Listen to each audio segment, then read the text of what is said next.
चांदनी जी, क्या कहना चाहते हो? कल जो एक इंसिडेंट हुआ अर्चना गौतम जी के साथ, जी। आप भी you are also from the same industry and उनको जिस तरह से मैनिपुलेट किया गया, जी। आपकी क्या प्रतिक्रिया है? देखिए, ये बहुत दुखद न्यूज़ है जो मैं कह रही हूँ, क्योंकि ये दिल्ली में इंसिडेंट हुआ है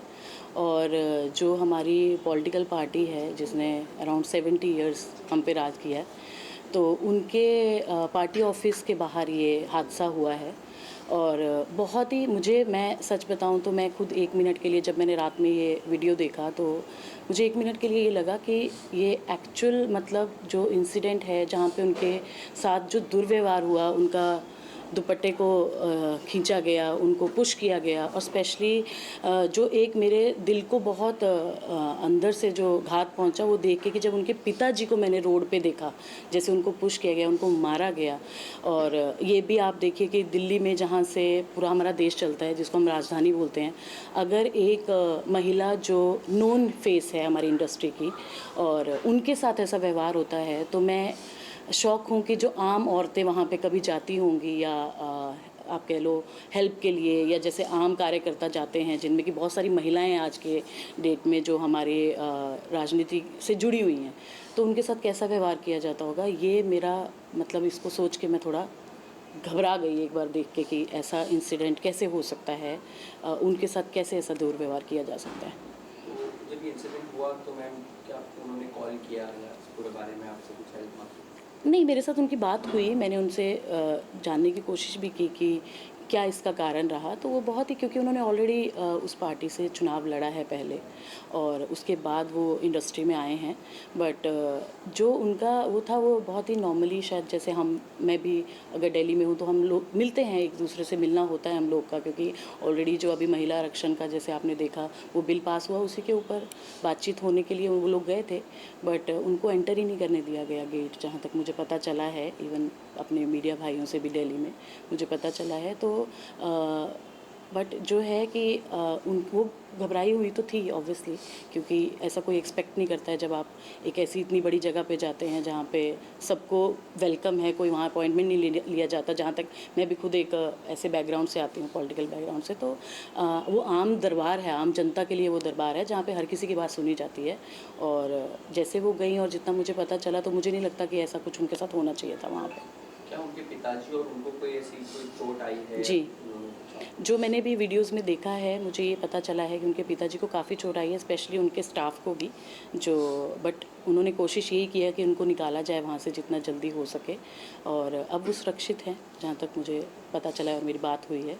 तो पिताजी के साथ तो काफ़ी मतलब बहुत ही ख़राब व्यवहार हुआ है। अर्चना के साथ तो हुआ ही हुआ है, बट उनके पिताजी को जैसे टारगेट किया गया और जैसे उनको मारा पीटा गया वहाँ पे, आप देख भी रहे होंगे, जितने भी हमने सोशल मीडिया पे वीडियोस देखे हैं उसमें भी वो एकदम सड़क पे गिरे हैं, और चेहरे पे उनके और पाँव वाँव में काफ़ी उनको चोट दिख रही है, मुझे उस वीडियोज़ में भी दिखी है। तो हुआ है उनके साथ बहुत। चांदनी जी, अक्सर देखा गया है कि आप आरएसएस में भी हो और आप महिला को लेकर के ना, एम्पावरमेंट को लेकर के आप जी। हमेशा से, अगर अन्याय हो कोई लेडीज़ के खिलाफ तो आप एक स्टैंड लेते हो। तो आप इस चीज़ में आप किस तरह से, आप अर्चना के साथ किस तरह खड़े नहीं, बिल्कुल मैं खड़ी हूँ, और मैं हमेशा से ये कहती आई हूँ कि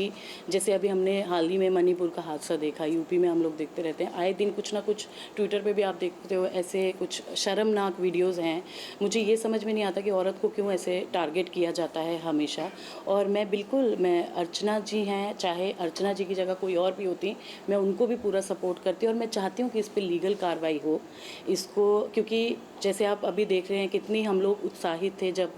हाल ही में मोदी जी ने पार्लियामेंट में महिला आरक्षण को लेके बिल पास किया। और ये बहुत ही मतलब आप देखिए, दो चीज़ें जहाँ पे एक तरफ कांग्रेस के बाहर, ऑफिस के बाहर ये हो रहा है दुर्व्यवहार, और दूसरी तरफ हमारी प्रेजेंट गवर्नमेंट इतना काम कर रही है महिलाओं को लेके। तो मैं तो उनके साथ पूरा सपोर्ट में हूँ, और लीगली उनको कोई भी अगर हेल्प चाहिए तो मैं उनके साथ बिल्कुल खड़ी रहूँगी, और उन जैसी कितनी जो भी महिलाएं हैं उनके साथ हमेशा मैं खड़ी रहूँगी। फिल्म निर्माण क्षेत्र में आना कैसे हुआ, मतलब एंटरटेनमेंट इंडस्ट्री में निर्माता बनना, वो भी महिला का होकर कितना चुनौतीपूर्ण था आपका इस जी, क्षेत्र में आना? मैं खुद एक माँ हूँ, मेरी खुद की 13 साल की बेटी है। तो 2019 में मैंने फ़िल्म इंडस्ट्री में अपना करियर शुरू किया था एज़ प्रोड्यूसर, और मेरा पहला शो रक्तांचल था, तो वो बहुत ही अच्छा उसको कामयाबी मिली। बट ये ज़रूरी है कि बताना भी कि जो स्ट्रगल का टाइम रहा, क्योंकि पहली जो हमने फ़िल्म की थी वो 2010 में की थी, मिले ना मिले हम कंगना जी के साथ। और उसके बाद का जो समय रहा, ऑब्वियसली जो एक माँ का कर्तव्य होता है पहले उसको मैंने पूरा किया। जब मेरी बेटी एकदम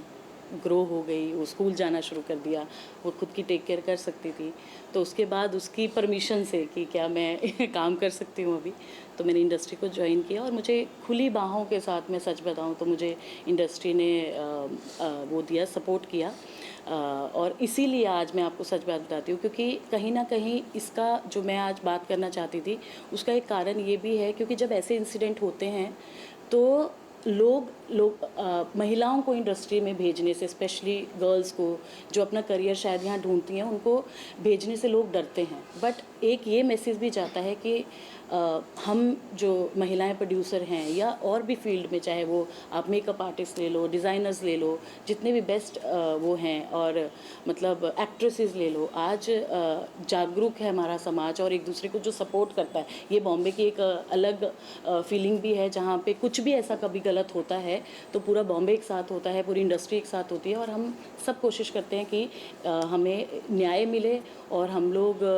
जो है ऐसी घटनाएं दोबारा ना हो। तो एज अ प्रोड्यूसर आप कह लीजिए, या सेम इंडस्ट्री में हम काम कर रहे हैं, तो मेरे को ये लगता है कि हमें इसके बारे में आवाज़ उठानी चाहिए। और भी मेरे इंडस्ट्री के जितने फ्रेंड्स हैं, मैं चाहती हूँ कि इस बारे में बात हो, उनको इस बात पे न्याय मिले और दोबारा ऐसी कोई घटना किसी के साथ भी ना हो, चाहे वो महिला ये चाहे। देखा जाए तो ये इंसिडेंट हुआ अभी तक के किसी की भी तरफ से, पॉलिटिकली कांग्रेस की तरफ से आप कोई बयान नहीं आया और अभी तक माफ़ी भी नहीं आई है। देखिए, मैं तो चाहूँगी, क्योंकि कोई भी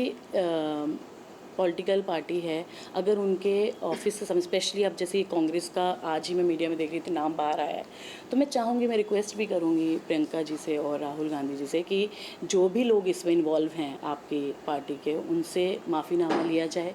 उनको जो भी है, उनको इस अपराध की जो भी सज़ा मिलनी चाहिए लीगली, वो उनको मिलनी चाहिए। क्योंकि भीड़ में एक औरत पे अत्याचार करना, उसके उसके बालों को नोचना, उसके पिताजी के साथ ऐसा व्यवहार करना, उनके स्टाफ के साथ ऐसा व्यवहार करना, और मैं जानना चाहती हूँ कि ऐसा क्यों उन्होंने किया। और इनके ऐसा वो मैसेज छोड़ रहे हैं कि अगर उनके ऑफिस के बाहर लोग सुरक्षित नहीं हैं, तो फिर हमारा फ्यूचर कांग्रेस के साथ क्या है, ये आप सब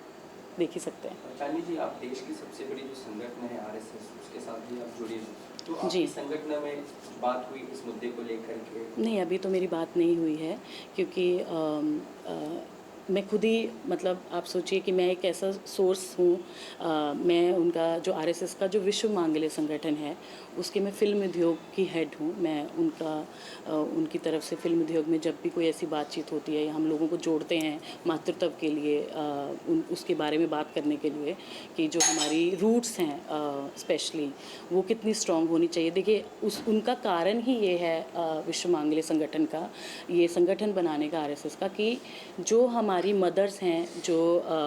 आज की जो महिलाएं हैं, चाहे वो गर्ल हैं, जो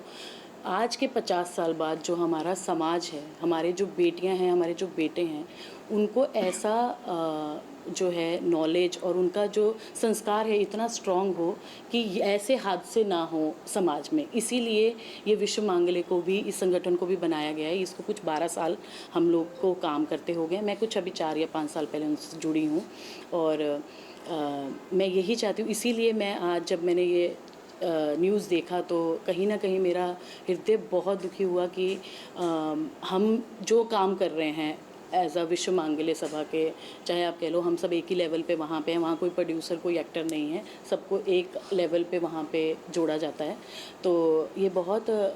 दुख की बात है कि इतना हम लोग एफर्ट करते हैं और उसके बाद भी ऐसे हादसे सामने आते हैं। तो कहीं ना कहीं हम कोशिश करेंगे कि जितना भी हमारे माध्यम से ये मैसेज जाए कि ऐसा नहीं होना चाहिए, और अगर ऐसा हुआ है तो इस पर हम लोग निंदा करें और कहीं ना कहीं उनको लीगली इंसाफ मिले इस चीज़ को लेकर। आपने पूछना चाहूँगा कि फिल्म मेकिंग बिजनेस में है, फिल्में जब बन जाती हैं तो आपकी जो सबसे बड़ा फॉर्मेलिटी होता है कि सेंसर से उसको सर्टिफिकेशन मिले। जी। हाल ही में एक बड़े साउथ के एक्टर ने आरोप लगाया कि काफ़ी भ्रष्टाचार है जब आप सर्टिफिकेशन लेते हैं तो इतना आसान नहीं होता सर्टिफिकेशन लेना, उसके बारे में क्या राय है आपके? देखिए, ये तो मैं इस न्यूज़ से मैं वाकिफ़ नहीं हूँ अभी, बट हाल ही में अभी मैंने खुद ने, मेरी गुजराती फ़िल्म आ रही है और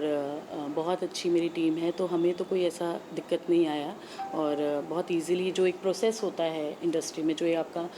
टाइम प्रोसेस है उसको सबमिट करना, सेंसस सर्टिफिकेट के लिए बहुत सी उसमें टेक्निकल चीज़ें हैं कि कुछ ऐसा मान लो कोई फ़िल्म है जिसमें थोड़ा कंट्रोवर्शियल कुछ है तो वो कारण बन सकता है, बट अदरवाइज़ मुझे नहीं लगता कि ऐसा कुछ भ्रष्टाचार वाली कोई बात है। It's a very simple process अगर आपका प्रोडक्ट अच्छा है तो।